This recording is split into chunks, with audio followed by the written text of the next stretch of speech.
Why do new agents fail in the business?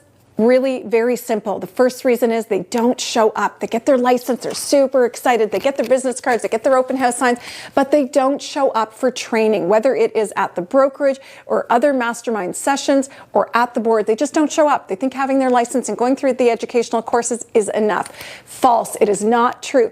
You need to show up, sometimes to these boring meetings, to listen to stories of other realtors, to be able to leverage those stories as your own, and to learn from other people's failures and make sure that you don't make the same mistakes. When you go to an office meeting and an office environment, not only do you take in new information that you wouldn't have done from the comfort of your home, you're learning, you're also building rapport and relationships with other realtors in your office. And truly, that is the second reason why a lot of agents fail.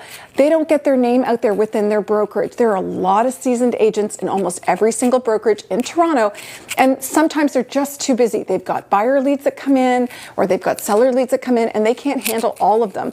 Or they're just too busy to do their own open houses, and they're looking for someone to trust to do their open houses. In really good brokerages where there's a lot of seasoned agents who do good volume and actually have a sizable business, you're going to find that somebody is going to be there who's going to be willing to either give you some advice that you should listen to and put into action, or kind of take you under their wing to be able to help boost you. And that can be done by offering you open houses, offering you their lease leads, whatever it is. If you're not in the office environment for those meetings to take on the learning, you're also missing out on relationships and rapport with other agents that can help bolster your business at the beginning. And finally, in my professional opinion, one of the biggest reasons new agents fail is they are part-time.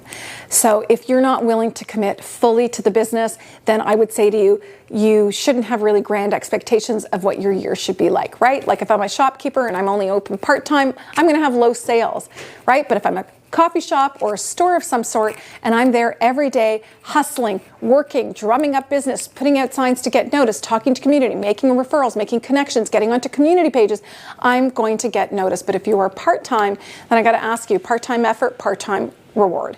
Full-time effort, full-time reward. Biggest reason people fail is they don't make time for their business and they don't have time for their clients. If you're part-time, when you're at your 9-to-5 job and your clients are calling and trying to reach you, you've already disappointed them.